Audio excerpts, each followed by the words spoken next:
Alors, toujours sur la leçon de la chimie, la géométrie de quelques molécules. Maintenant, toujours au niveau des deux règles du Dewey et la règle d'Octet.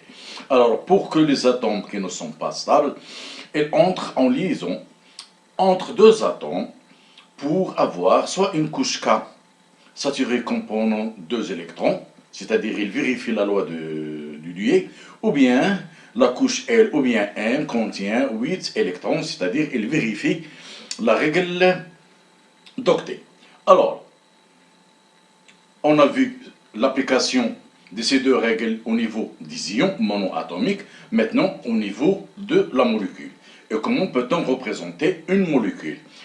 Alors, on va aborder la représentation de Lewis d'une molécule.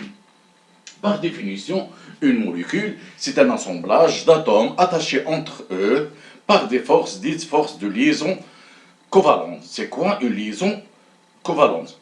Prenons par exemple la molécule de dioxygène. Elle est constituée de deux atomes liés entre eux par des liaisons covalentes. La molécule d'eau, H2O, elle est constituée de deux atomes d'hydrogène et un atome d'oxygène liés entre eux par des liaisons covalentes. Toujours de même, la molécule de méthane et la molécule d'ammoniac. Alors, comment s'effectuent ces liaisons covalentes? C'est toujours en vérifiant soit la règle du Dewey ou bien la règle de l'octet. Alors, deuxièmement, liaison covalente. C'est quoi une liaison covalente? Liaison covalente. رابطة تساهمية.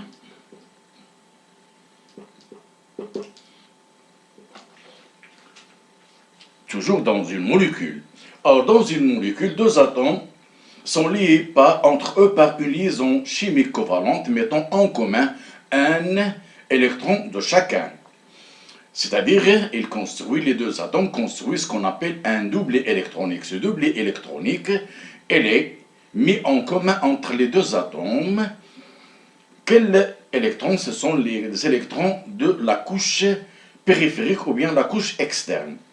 Ces deux atomes mis en commun sont localisés entre les deux atomes, c'est-à-dire les deux électrons sont mis en commun entre les deux atomes, et on représente ces deux électrons par un trait entre les symboles de deux atomes, comme exemple HCl. Très bien.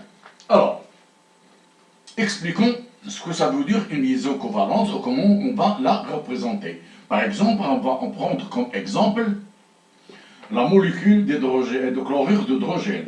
Cette molécule est constituée d'un atome d'hydrogène et un atome de chlore. D'après la structure électronique des deux atomes, H1 donc, a un électron dans la couche K, c'est la couche externe, donc il doit vérifier la règle du Dewey.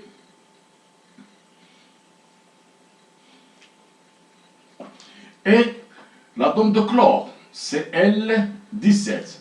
La structure électronique, ou bien ces électrons sont répartis dans la couche K, 2 électrons, la couche L, 8 électrons, et la couche M, 7 électrons. Et là, donc la couche externe, c'est M. Quand on a 7 électrons, donc il doit vérifier ce qu'on appelle la règle d'Octet. Représentons donc ces deux atomes et leur couche périphérique. Alors, l'atome d'hydrogène contient un électron. La couche périphérique ou bien la couche externe contient un électron. La couche externe du chlore contient 7 électrons. 2, 4, 6 et 8. Alors, l'atome d'hydrogène cherche à vérifier la règle du Dewey. L'atome de chlore, donc, il a besoin d'un électron. L'atome de chlore cherche à vérifier la règle d'Octet. Il a 7 électrons, donc elle a besoin d'un électron. Alors, ces deux atomes vont mettre en commun leurs électrons pour donner ce qu'on appelle un doublet électronique. Ce doublet électronique, il est mis en commun entre les deux atomes. Elle appartient à l'atome d'hydrogène et en même temps à l'atome du chlore. Donc, pour chaque atome, l'atome d'hydrogène a donc 2 électrons, c'est-à-dire il a vérifié la règle du Dieu, et l'atome du chlore a 8 électrons sur la couche M, c'est la couche externe, donc elle devient saturée, ce qui laisse cette molécule stable, puisque les deux atomes deviennent stables en vérifiant soit la règle du Dieu, soit la règle d'octet. Alors, pour représenter ce doublet électronique liant entre les deux atomes, c'est-à-dire mis en commun entre les deux atomes par ce qu'on appelle une liaison covalente notée par un trait, qui lie entre les deux atomes l'atome d'hydrogène, H, et l'atome du chlore. Par contre, ces 3 doublets électroniques non liants de l'atome du chlore peuvent être représentés par des petits traits, des traits d'union.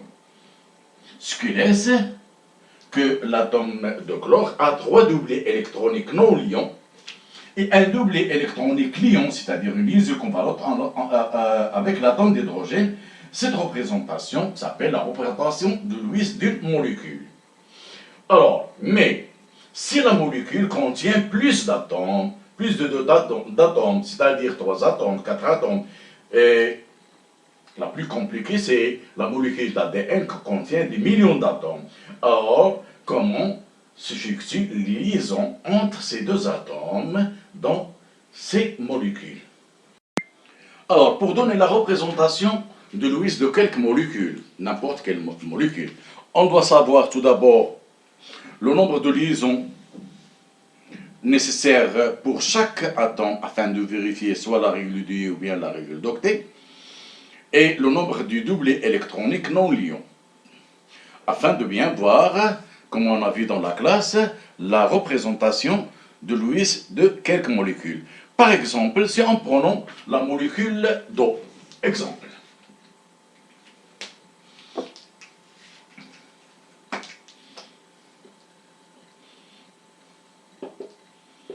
La molécule d'eau.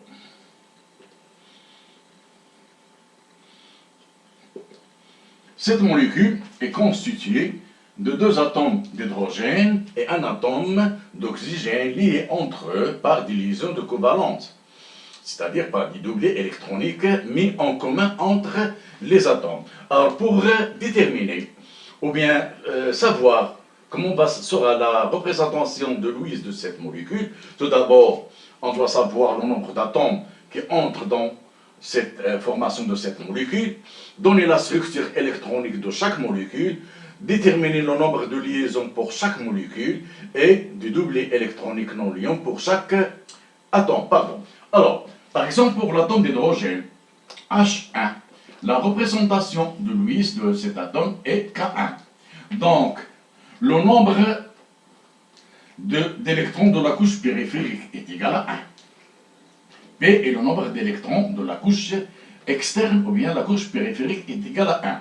Alors, le nombre de liaisons, c'est le nombre d'électrons qu'il doit avoir pour vérifier la règle du Dieu, c'est-à-dire pour avoir 2 électrons dans la couche périphérique, c'est donc si 2 moins P est égal à 1. Donc l'atome d'hydrogène effectue une seule liaison. Le nombre de doublets électroniques non liants qu'on a noté N'T, à quoi est égal? Est égal à P moins NL sur 2. C'est-à-dire 1 moins 1 sur 2, c'est-à-dire 0. Donc l'atome d'hydrogène n'admet pas de doublet électronique non liant. Maintenant pour l'atome d'oxygène, O8. La structure électronique de cet atome est K2, L6. La couche périphérique, c'est la couche L. Elle contient 6 électrons, donc le nombre de la couche électronique de la couche périphérique est égal à 6. Le nombre de liaisons, pour qu'il doit vérifier la règle d'octet, c'est-à-dire avoir 8 électrons dans la couche externe, c'est L, donc c'est 8, moins P. P ou A, c'est le nombre d'électrons de la couche externe, 6, donc c'est 2. Alors, J'écris maintenant 8 moins 6, c'est combien? C'est 2. Très bien. Le nombre de doublés électroniques non liants, à quoi est égal à toujours P moins NL sur 2. P c'est quoi? C'est 6, moins 2 sur 2, donc c'est 4 sur 2. Donc l'atome d'oxygène est fixé donc de liaison et admet deux doublés électroniques non liants. Comment va être la représentation de Lewis de cette molécule, la molécule d'eau? La molécule d'eau, donc, elle est constituée de deux atomes d'hydrogène avec un seul atome d'oxygène. L'atome d'oxygène admet le plus grand nombre de liaisons, donc ça va être l'atome central. Elle admet deux liaisons covalentes avec deux atomes d'hydrogène. Pour chaque atome d'hydrogène, admet une seule liaison. Très bien. Alors, au point de vue des doublés électroniques non liants, l'atome d'hydrogène n'admet pas de doublé électronique non liant. Par contre, l'atome d'oxygène admet deux doublés électroniques non liants. Alors, chaque doublé électronique, elle est constitué de deux électrons. Alors, vérifions les deux règles. L'atome d'hydrogène, donc, a une liaison covalente constituée d'un doublé électronique. Donc, il vérifie la règle du Dié. L'atome d'oxygène a 2 plus 2 plus 2 plus 2, c'est 2 fois 4, c'est 8. Donc, il vérifie la règle d'octet. Donc, c'est une molécule stable. Qui caractérise la molécule d'eau? Alors, pour la molécule de méthane, CH4, elle est constituée d'un atome de carbone et 4 atomes d'hydrogène. Donc, pour donner la représentation de Lewis de cette molécule, on doit tout d'abord définir le nombre de liaisons, le nombre de doublés non électroniques pour chaque atome. Pour cela, on doit donner toujours la structure électronique de chaque atome, K1. Or, pour cet atome, le nombre d'électrons de la couche externe ou bien périphérique, c'est P est égal à 1. Nombre de liaisons, c'est 2 moins 1, c'est moins P, c'est-à-dire 2 moins 1 est égal à 1, c'est-à-dire 2 c'est le nombre d'électrons nécessaire pour que la couche K soit saturée, ou bien le maximum d'électrons que peut contenir la couche K. Le nombre de doublés électroniques non liants, c'est quoi donc? C'est P moins NL sur 2, c'est égal à 0. Pour l'atome de carbone, c'est 6. Alors, la structure électronique de cet atome est K2L4. Alors, les caractéristiques donc sont le nombre d'électrons de la couche périphérique P est égal à 4. Le nombre de liaisons est égal à le nombre maximal que peut contenir L, c'est 8, moins N, moins P, c'est 4, donc c'est 4. Le nombre de doublés électroniques non liants, N'D, est égal à P moins NL sur 2. P c'est 4, moins NL c'est 4, sur 2 est égal à 0. Donc, résultat, toujours l'atome d'hydrogène admet une seule liaison covalente et n'admet pas de doublé électronique non liant. Par contre, l'atome de carbone effectue 4 liaisons covalentes et n'admet pas de doublé électronique non liant. Donc, pour donner la représentation de Lewis de cette molécule, on doit constater que l'atome de carbone effectue le maximum de liaisons dans cette molécule, c'est 4, donc c'est l'atome central. Elle va être liée par 4, aux atomes d'hydrogène par 4 liaisons covalentes, avec H, 4 atomes d'hydrogène. Et c'est la représentation de Lewis. Passons au troisième exemple pour la molécule d'ammoniac, NH3. Elle est constituée d'un seul atome d'azote et 3 atomes d'hydrogène. Pour l'atome d'hydrogène, rien ne change, donc toujours une seule liaison covalente et elle n'admet pas de liaison de doublé électronique non liant. Pour l'atome d'azote, N7, donc la répartition électronique c'est K2, L5. Alors, elle est caractérisée par le nombre P. Le nombre d'électrons de la couche périphérique, c'est 5. Le nombre de liaisons covalentes est toujours le maximum d'électrons que peut contenir la couche externe L, c'est 8, moins P, c'est-à-dire 8 moins 3, c'est 5. Non, moins 5, pardon, c'est 3. Le nombre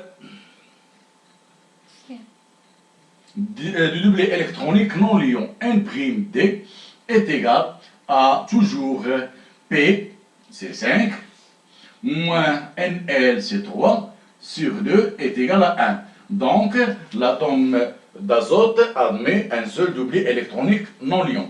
Donc, pour donner la représentation de Lewis de cette molécule, on a l'atome d'azote admet 3 liaisons. Donc, c'est l'atome central de la molécule lié par 3 liaisons covalentes avec 3 atomes d'hydrogène.